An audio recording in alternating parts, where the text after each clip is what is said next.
Hey everyone, and welcome. Today we are jumping headfirst into the wild world of medical myths. We're going to look at this incredible online discussion that popped up recently, because it really gets to the heart of not just what misinformation people fall for, but the surprisingly smart-sounding reasons why they believe it. So let me just start by asking you this. What if, say, a third of the people in your life, your friends, your family, your coworkers, believe something about their own health that was not just wrong, but kind of dangerous? Well, according to this massive global survey that kicked off the whole debate, that's not some hypothetical question. A full 32% of people believe in one of the most common medical myths out there. And that's not a one-off. Nope. Another 32% believe in a totally different but just as sticky piece of health misinformation. And you've got another 31% who buy into yet another one. I mean, think about that. For each of these ideas, we're talking about almost 1 out of every 3 people. As one person in the discussion said, these numbers are just scarily high. Okay, so what exactly are these myths that have got so many people convinced? Let's run through the 6 big ones that really got this conversation going.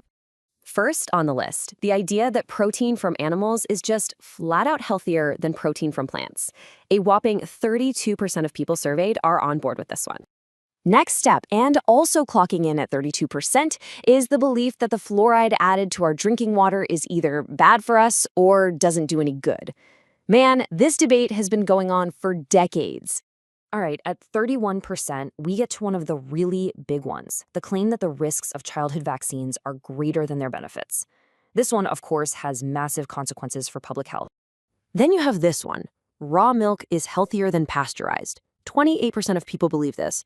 It's a really interesting one because it kind of pits this idea of all natural against a safety process that we know works. Coming in at 25%, that's 1 in every 4 people, is the belief that taking acetaminophen, like Tylenol, while you're pregnant can cause autism.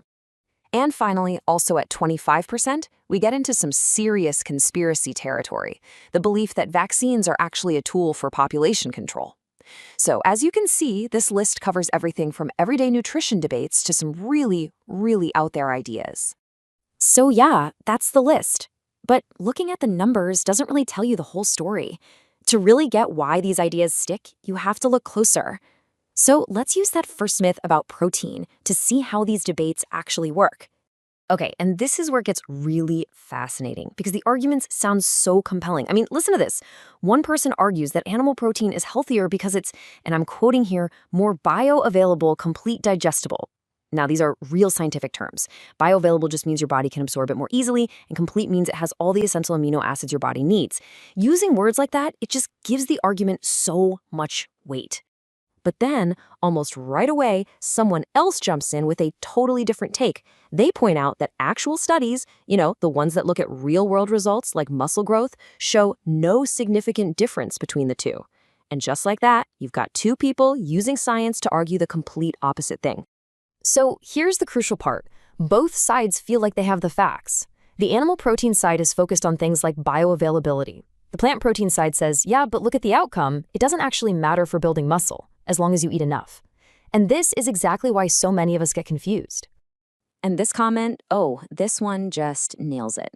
It shows that believing something isn't always a simple yes or no. This person says, I'm guilty of number 4, the raw milk one, but in the very same breath admits, I also realize there's significant risk that can kill you. It's a perfect example of how we can hold 2 totally conflicting ideas in our heads at the same time.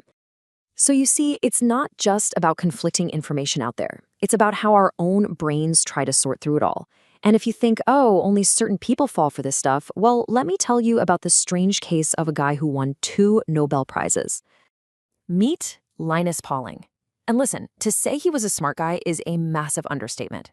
This is the only person in history to win 2 unshared Nobel Prizes. He was an absolute titan of science.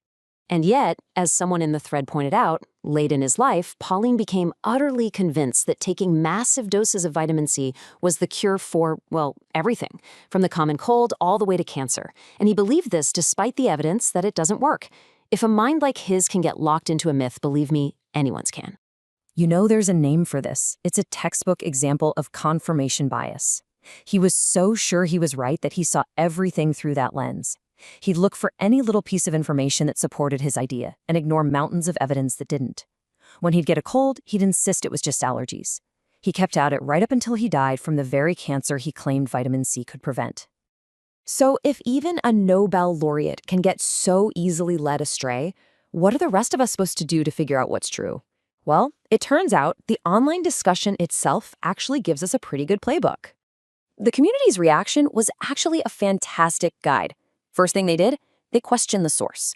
People immediately pointed out that, hey, maybe a business magazine isn't the best place for medical advice. Next, they went digging for the primary data. One user actually found and shared the original scientific report the article was based on. And finally, they kept coming back to expert consensus, reminding everyone that one person's opinion or even one study doesn't beat what the vast majority of scientists agree on. And really, when you boil it all down, that's the big takeaway here. In a world where we're just drowning in information, the most important skill you can have isn't knowing all the answers. It's knowing what to question in the first place. So I'll just leave you with this to think about. The next time you're scrolling and you see some bold new health claim, what's going to be the very first question that pops into your head?